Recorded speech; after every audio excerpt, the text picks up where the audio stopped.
사랑하는 형제자매 여러분, 우리를 사랑하시는 그 하나님의 빛 가운데 우리도 살아가는 그런 한 해가 되기를 바랍니다. 날마다 살아가는 일상 속에서 주님의 빛을 바라보면서 우리가 은혜 가운데 힘차게 살아갈 수 있기를 기원드립니다. 우리 유대 사람들, 그들은 세상을 살아가는 동안에 크로노스와 카이로스라고 하는 시간을 살았다고 합니다. 이 크로노스라는 것은 물질적인 시간을 의미합니다. 그리고 카이로스의 시간이라는 것, 이것은 가치를 부여받는 시간을 의미합니다. 그러니까 크로노스의 시간을 살아가는 사람들도 카이로스의 시간을 만날 수도 있고 혹은 만나지 못할 수도 있습니다. 크로노스는 모든 사람들이 함께 경험하는 시간이지만 카이로스의 시간이라는 것, 이것은 각자에게 체험되어지기도 하고 그렇지 않을 수도 있기 때문입니다. 만남이라는 것을 예로 들어본다면 스쳐 지나가듯이 만나는 것은 크로노스의 시간을 경험하는 것입니다. 그러나 인생에 큰 의미를 주는 그런 결정적인 만남이 발생하게 되면 우리들은 각자의 자리에서 카이로스의 시간을 만나게 되는 것이지요. 세례 요한이 예수님을 보고 보라, 세상죄를 지고 가는 하나님의 어린 양이로다, 내가 너희에게 말한 그분이시다 라고 이렇게 말씀하니까 세례 요한의 두 제자들이 예수님을 따라서 나섰습니다. 예수님을 만나서 선생님께서 머무시는 곳에 우리도 함께 머물겠습니다 라고 이렇게 말씀을 했는데요, 바로 그날이 세례 요한의 두 제자들에게는 카이로스의 시간이 발생했던 때였습니다. 왜 그런가 하면 그들의 인생이 달라졌기 때문입니다. 예수님을 만나기 전과 후가 분명히 나뉘어지는 전환점을 가지게 되었기 때문이지요. 갈릴리에서 베드로가 주님을 만났던 날이 바로 그와 같습니다. 빌립을 따라 나섰던 나다나엘이 주님을 만났던 때도 그러합니다. 세관에 앉아 있다가 주님의 부르심을 받았던 마태가 그런 시간을 경험했던 것이고, 다메섹 도상으로 가던 중에 부활의 주님을 만났던 사도 바울도 바로 이와 같은 카이로스의 시간을 경험하게 되었던 것입니다. 저들의 모든 일상들이 변화되어지고 달라지게 되었기 때문이지요. 성도 여러분, 예수님의 제자들만 그랬던 것이 아닙니다. 초대교회 성도들도 이 변화의 시간, 이 카이로스의 시간을 만나게 되었어요. 바로 성령 강림절을 통해서 그들은 그들의 인생이 달라지는 것을 체험할 수 있게 되었기 때문입니다. 성령 강림의 사건은 초대교회 성도들에게는 인생이 달라지는 날이었습니다. 하늘에 불과 바람이 하나님의 뜻과 은혜를 담아서 그들 모두에게 풍성하게 임했기 때문입니다. 그야말로 잊혀지지 않는 체험을 하게 되었어요. 이렇게 성령의 강림을 체험하고 나니까 제자들과 성도들은 사도행전 2장 42절의 말씀처럼 서로 교제하고 떡을 떼며 오로지 기도하기에 힘을 쓰게 되었습니다. 그 당시에 이 예루살렘이라고 하는 도시에서 가장 뜨거운 관심사가 무엇이었던가 하면 바로 이렇게 서로 교제하면서 떡을 떼고 그리고 서로 기도해 주었던 교회였습니다.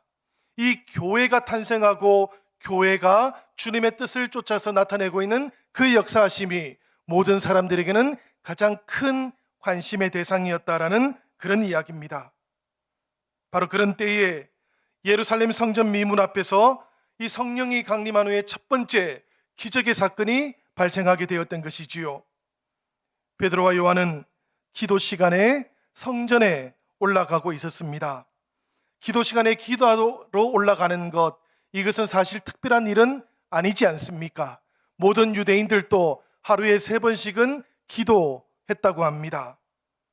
그런데 성령의 강림을 경험했지만 베드로와 요한은 자신의 일상 가운데 하나님을 찾고 성전에 올라갔고 일상과 똑같은 일들을 하고 있기는 했어요. 그 자리에서 날 때부터 안전뱅이가 되었던 사람도 만나게 되었습니다. 이 안전뱅이가 된 사람, 이 사람을 한번 생각해 보면 이 사람은 벌이를 위해서 그곳에 데려다 놓은 사람이었다고 합니다. 성전은 구걸하기에 가장 좋은 장소였기 때문이지요. 사람들은 하나님 앞으로 나아가는 동안에 마음에 걸리는 것이 없기를 바랬습니다. 그래서 구걸하는 사람을 그냥 보고 지나갈 수 없을 것이다, 이렇게 생각을 했고요. 그곳에 이 안전뱅이가 된 사람을 앉혀놓았던 것입니다. 베드로와 요한은 그 안전뱅이가 된 사람 그 곁을 지나가고 있었는데, 이 사람이 애처로운 눈빛을 가지고 도와달라, 이렇게 호소를 했던 것입니다. 그 음성을 들었던 베드로와 요한이 어떤 반응을 보였습니까, 여러분? 오늘 말씀을 보니까 그들은 바로 이 안전뱅이가 되었던 사람을 주목했다 그럽니다. 그리고 그를 향해서 우리를 보라 라고 그렇게 요청도 했다 그래요. 이 말씀을 보니까 베드로와 요한은 지금 이 안전뱅이가 된 사람, 그 사람을 스쳐 지나가듯이 힐끗 쳐다보고 길을 나서지 않았다라는 이야기입니다. 주목했다라는 것이지요. 우리가 한번 생각해 보면 좋겠습니다. 여러분, 구걸하는 사람들에게 무엇인가를 주지 않으려는 마음이 있으면 우리가 주목합니까? 눈을 맞추겠습니까? 그렇지 않지요. 다른 바쁜 일이라도 있는 것처럼 눈길을 돌려버립니다. 그런데 베드로와 요한은 지금 눈을 맞추고 있는 것이지요. 뿐만 아니라 주목을 하라고 이렇게 요청을 하니까 이 안전뱅이는 지금 자신이 베드로와 요한에게 무엇인가를 받을 수 있을 것이다, 이런 확신도 가지게 되었습니다. 그렇지만 이 사람이 기대하고 바랬던 것, 그것이 무엇이었겠습니까, 여러분? 이 사람은 40년 세월 동안 안전뱅이로 살았던 사람이었습니다. 오랜 세월 동안 익숙해졌던 그 습관을 따라서 이 사람이 지금 기대하고 바랬던 것은 동전 몇 푼이었을 겁니다. 자기 인생에 그것보다 더한 좋은 것은 없을 것이다 라고 생각하고 있었기 때문입니다. 여러분, 영생의 소망을 가지기 전에는 이 안전뱅이처럼 사람들은 누구나 다 자신의 인생 가운데 영생이 필요하다라는 것, 이것을 알지를 못합니다. 성령께서 베드로와 요한을 통해서 이 사람을 주목해 보고 계시는 동안에도, 그래서 이 사람은 자신에게 어떤 엄청난 일이 일어날 것인지를 예상하지 못하고 있었던 것입니다.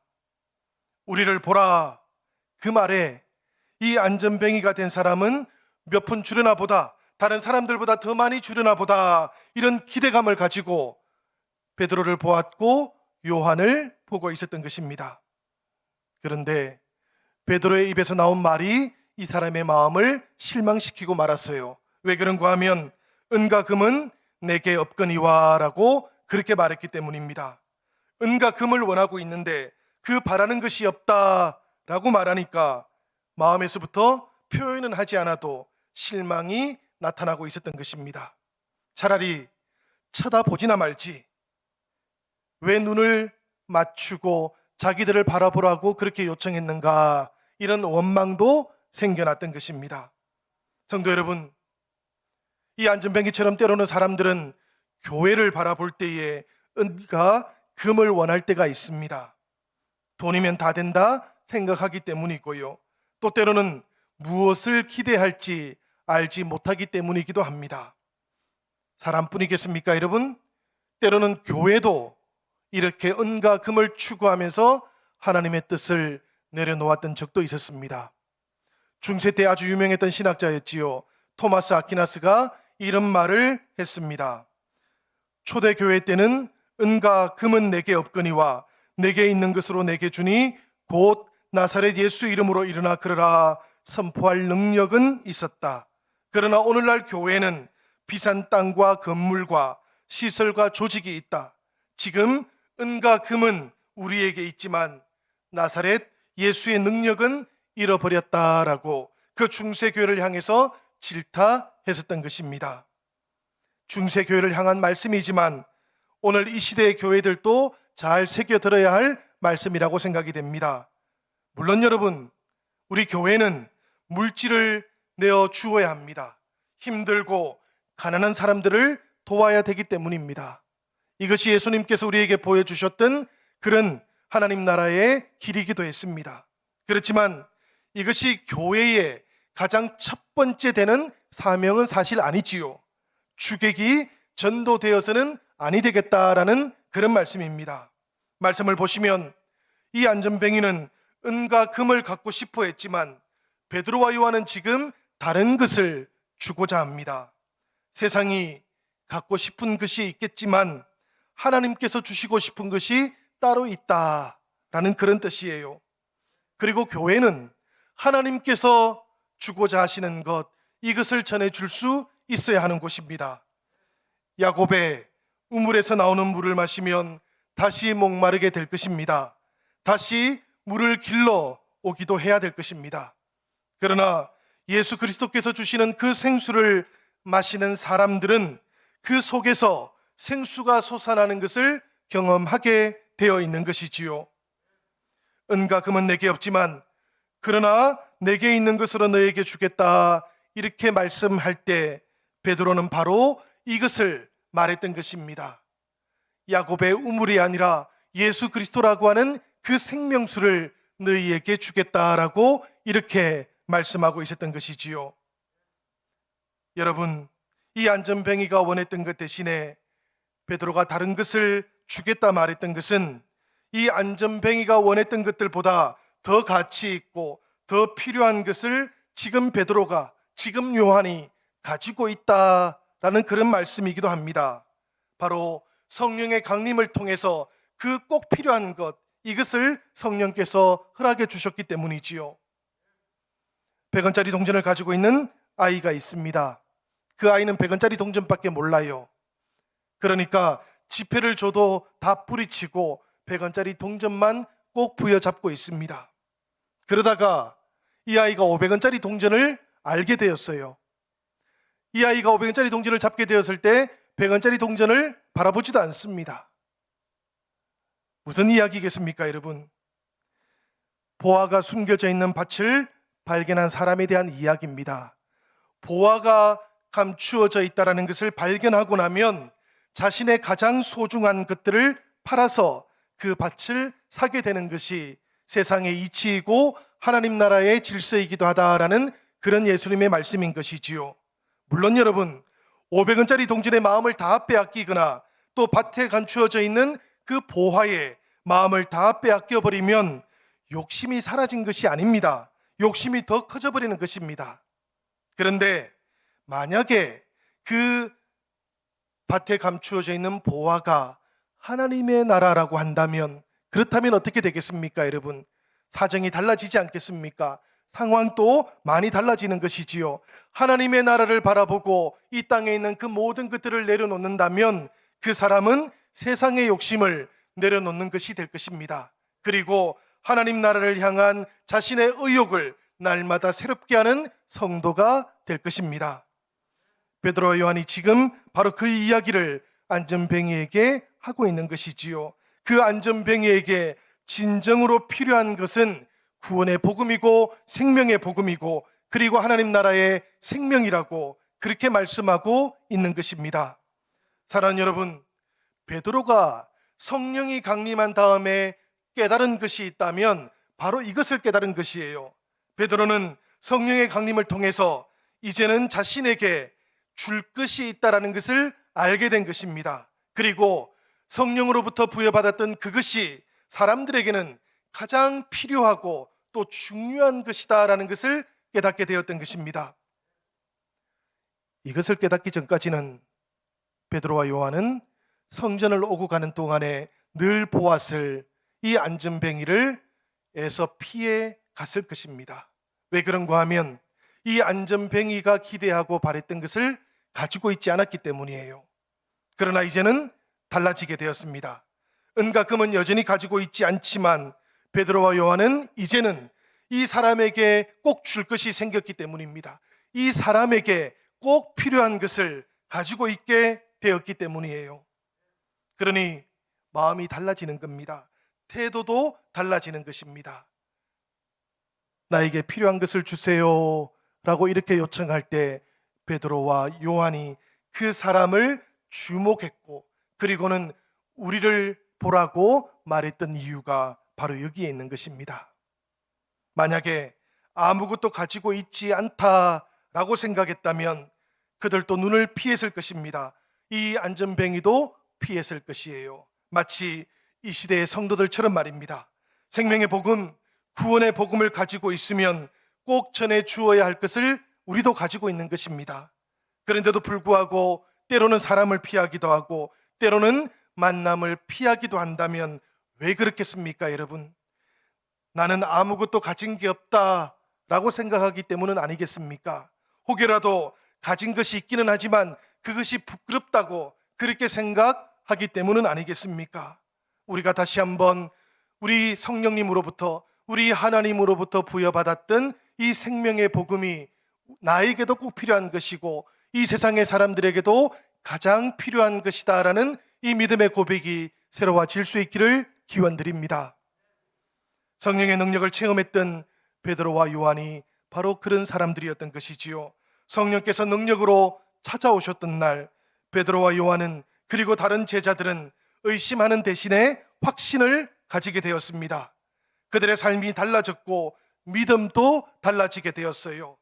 그 믿음 가운데 베드로와 요한은 예수 그리스도라고 하는 이 보배를 담고 있는 그릇이 바로 자기들 자신이다라는 고백도 할 수 있게 되었습니다. 사랑하는 여러분, 바로 이 믿음의 고백 위에 성령께서 임해 주셨던 것입니다. 바로 이 믿음의 고백 위에 성령의 능력이 쏟아져 들어오게 되었던 것입니다. 오직 성령이 너희에게 임하시면 너희가 권능을 받고라고 우리 주님께서 말씀하신 이유가 바로 여기에 있는 것이지요. 여러분, 이 말씀의 순서가 참으로 중요하지 않습니까? 이 말씀을 보시면 성령께서 임하시고 성령의 능력 받는 것이 예루살렘과 유대와 사마리아와 땅끝까지 복음을 전하는 것보다 먼저라고 주님께서는 그렇게 말씀하고 계십니다.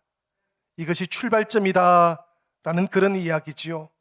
이것은 이어져 있는 일입니다. 그렇지만 동시에 순서도 있다라는 그런 뜻이에요.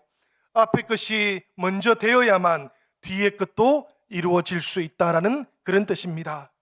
앞에 것 준비가 되어 있지 않은데 뒤에 것부터 먼저 한다고 서두르지 않으시기를 바랍니다.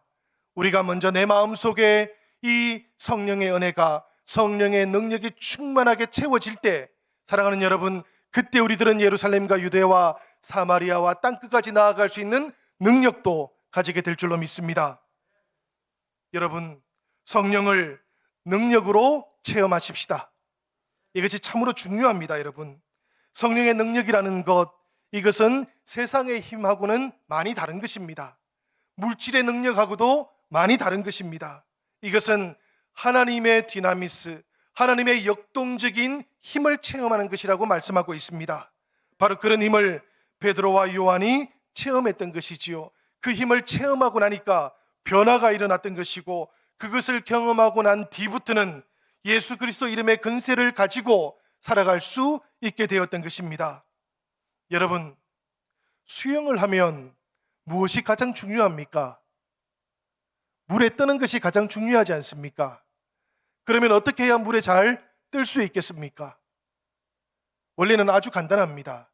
몸에 있는 힘을 빼면 뜨게 되어 있습니다. 수영을 처음 배우는 분들은 몸에 힘을 잘 빼지를 못해요.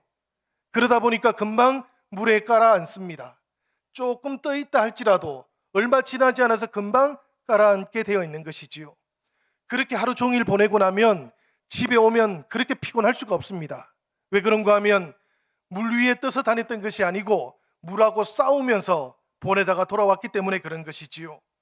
성령의 능력을 구한다는 것도 이와 마찬가지일 것 같습니다. 여러분, 하나님 앞에서 우리가 힘을 빼야만 성령의 능력 가운데 살아갈 수 있기 때문에 그렇습니다. 사랑하는 여러분, 내 힘으로 무엇인가를 할 수 있다라는 그 생각을 내려놓을 수 있기를 바랍니다. 이제는 내가 사는 것이 아니고 내 안에 그리스도께서 살아가신다라는 그 믿음을 가지고 있는 사람들만이, 그 믿음의 고백을 가지고 있는 성도들만이 성령의 능력을 만날 수 있게 될 줄로 믿습니다. 그 믿음의 고백, 그 위에 우리들은 죄를 멀리할 수 있게 될 것이고 성령께서 우리들의 마음속에 임재하기 때문에 그런 것이지요. 사랑하는 여러분, 우리가 성령님의 임재를 경험하면 죄가 멀어지기도 하지만 습관적인 죄하고는 우리가 싸우기도 해야만 하는 겁니다. 그 습관적인 죄를 끊어버릴 수 있게 될 때에 성령께서는 능력으로 우리 가운데 나타나게 되는 것입니다. 그러니까 여러분, 성령의 임재하심과 성령의 능력이라는 것도 연결되어 있는 것입니다. 그렇지만 여기에도 순서가 반드시 있다라는 그런 말씀이에요.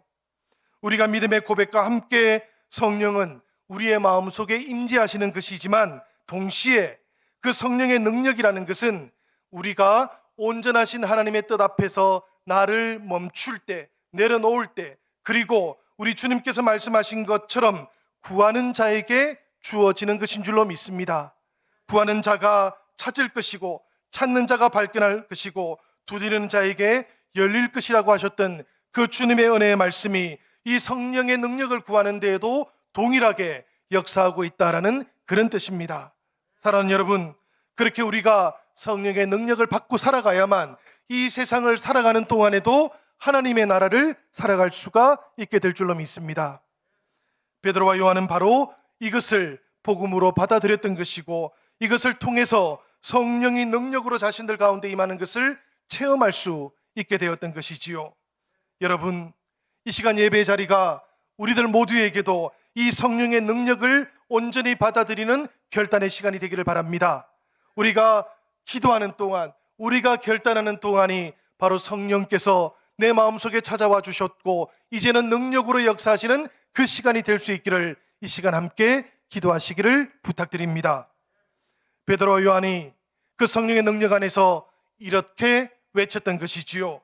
은과 금은 내게 없거니와 내게 있는 이것을 내게 주노니 나사렛 예수 그리스도의 이름으로 일어나 걸어가라. 이렇게 선포한 다음에 베드로는 보니까 이 안전뱅이의 손을 붙잡고 이렇게 세웁니다. 이것이 중요하지요, 여러분. 베드로는 말만 하고 떠나갔던 것이 아니었다라는 이야기입니다. 기도를 하고 말을 하고 그리고는 그의 오른손을 붙잡아 이렇게 세웁니다. 그러자 성령께서 역사하기 시작하셨던 것이지요. 발과 발목에 힘이 들어갔습니다. 이 안전뱅이가 뛰어서서 걸어가기도 합니다. 그리고 그들과 함께 성전에 들어가면서 걷기도 하고 뛰기도 하면서 하나님의 영광을 찬양하게 되었어요. 여러분, 이것이 누구의 힘이겠습니까? 베드로의 힘이 아닙니다, 여러분. 성령의 능력인 것입니다. 다만 우리가 기억해야 될 것도 있습니다. 성령의 능력은 바로 이 베드로를 통해서 나타나기도 했다라는 이야기입니다. 우리가 성령의 능력을 구한다면 성령께서 능력으로 이 땅에 역사해 주실 것입니다. 그러나 동시에 성령의 능력을 구하는 우리를 통해서 성령께서는 역사해 주시는 것입니다. 그러니 여러분, 오늘 이 시간 우리가 하나님 앞에 기도할 때에 하나님, 나를 통해서 역사해 주십시오라고 그렇게 기도하시고 간구해 보시기를 바랍니다. 성령께서 베드로와 요한에게 임하셨던 것처럼 우리들 모두에게도 충만하게 임하실 줄로 믿습니다. 우리가 고린도전서 12장 3절의 말씀을 보면 이런 말씀을 발견하게 되지요. 성령으로 아니하고는 누구든지 예수를 주시라고 할 수 없느니라. 우리가 예수님을 주님이라고 고백하는 것에는 성령께서 우리 안에 내주하고 계신다라는 증거가 된다라는 그런 말씀입니다. 베드로가 경험했던 예수 그리스도의 그 능력이 우리 안에도 내주하고 있다는 증거이기도 합니다. 이 능력이 우리 안에 내주할 뿐만 아니라 사랑하는 여러분, 우리들을 통해서 나타날 수 있기도 바랍니다. 성령의 능력이 나를 통해서 나타나고 우리들을 통해서 나타나고 우리의 구역과 우리 영신교회를 통해서도 이 땅에 충만하게 나타나서 안전뱅이 같은 세상 온전하게 일어서는 역사가 나타날 수 있기를 우리 주님의 이름으로 기원드립니다. 사랑하는 여러분, 베드로를 생각해 보시기를 바랍니다. 이 베드로라는 사람 얼마나 많은 낙심을 가지고 있었습니까? 얼마나 많은 의심을 또한 가지고 있었습니까? 그러나 오순절 성령이 강림하고 나니까 베드로가 달라졌습니다. 능력의 성령을 체험했고 자기 안에 성령의 능력이 역사하고 있다는 것을 체험하게 되니까 말도 달라졌고 행동도 달라지게 되었던 것이에요. 이렇게 달라지고 나니까 이제까지는 사람들이 주목하지 않았는데 베드로를 주목하기 시작합니다. 앞다투어서 이 베드로를 찾아왔던 것이에요. 11절의 말씀을 보니까 이렇게 되어 있습니다. 나은 사람이 베드로와 요한을 붙잡으니 모든 백성이 크게 놀라며 달려나아가 솔로몬의 행각이라 불리우는 행각에 모이거늘. 나은 사람만 베드로와 요한에게 찾아왔던 것이 아니라는 이야기입니다. 그 나은 사람을 보았던 그 무리들도 솔로몬의 행각으로 모여들어서 베드로와 요한을 바라보기 시작했다라는 그런 뜻이에요. 여러분, 치유받았던 그 안전뱅이가 조금 전까지 성전 미문 앞에 앉아있던 사람이라는 것을 그 무리들이 다 알고 있었던 것입니다. 그런데 이 사람이 지금 걷고 뛰고 하나님을 찬양하니까 이것이 도대체 어떻게 된 일인가 싶어서 그들은 그 놀라운 역사를 보고 이 놀라운 역사를 베풀었던 베드로와 요한 곁으로 모여들었던 것이지요. 무리들은 하나님께서 그런 일을 했는지 아직 알지를 못하고 있는 것입니다. 그러자 베드로가 그들을 향해서 이렇게 말씀했습니다. 12절과 13절의 말씀인데 우리 이 말씀 같이 한번 읽어보도록 하시겠습니다. 우리 다 같이 읽습니다. 베드로가 이것을 보고 백성에게 말하되 이스라엘 사람들아, 이 일을 왜 놀랍게 여기느냐? 우리 개인의 권능과 경건으로 이 사람을 걷게 한 것처럼 왜 우리를 주목하느냐? 아브라함과 이삭과 야곱의 하나님 곧 우리 조상의 하나님이 그의 종 예수를 영화롭게 하셨느니라. 아멘. 이 말씀을 보니 베드로와 요한이 지금 무엇이라고 말하고 있습니까? 왜 우리를 바라보고 있느냐? 왜 우리를 주목하느냐라고 그렇게 말씀하고 있지 않습니까? 아브라함과 이삭과 야곱의 하나님, 그 능력의 하나님을 바라보아야 한다라고 그렇게 말씀하고 있는 것이지요. 사람들은 아주 분명하게 베드로와 요한을 주목했습니다. 그렇지만 베드로와 요한은 지금 누구를 주목하고 있습니까? 보이지는 않지만 능력으로 역사하고 계시는 그 하나님을 주목하고 있었던 것입니다. 성도 여러분, 우리가 이 땅을 살아가는 동안에도 우리가 주목해야 되는 분이 따로 계십니다. 눈에 보이는 사람들이 아니고 눈에 보이는 물질들이 아니고 보이지 않지만 능력으로 우리와 함께 하시는 이 하나님을 바라볼 수 있기를 기원드립니다.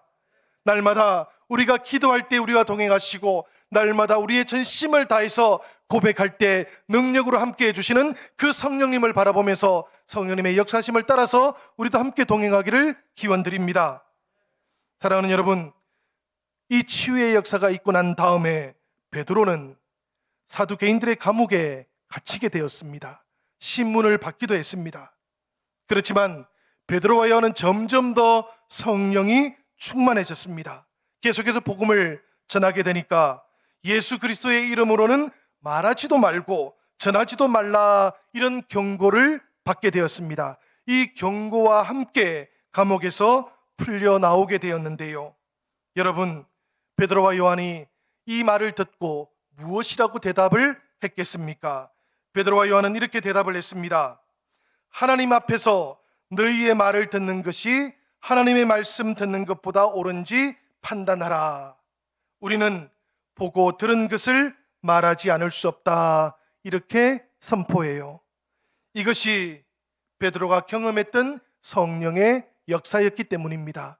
이것이 자신이 체험했을 뿐만 아니라 말하고 선포하는 동안 나타났던 성령의 역사이기도 했기 때문입니다. 얼마나 담대한 변화입니까, 여러분? 얼마나 놀라운 변화였습니까?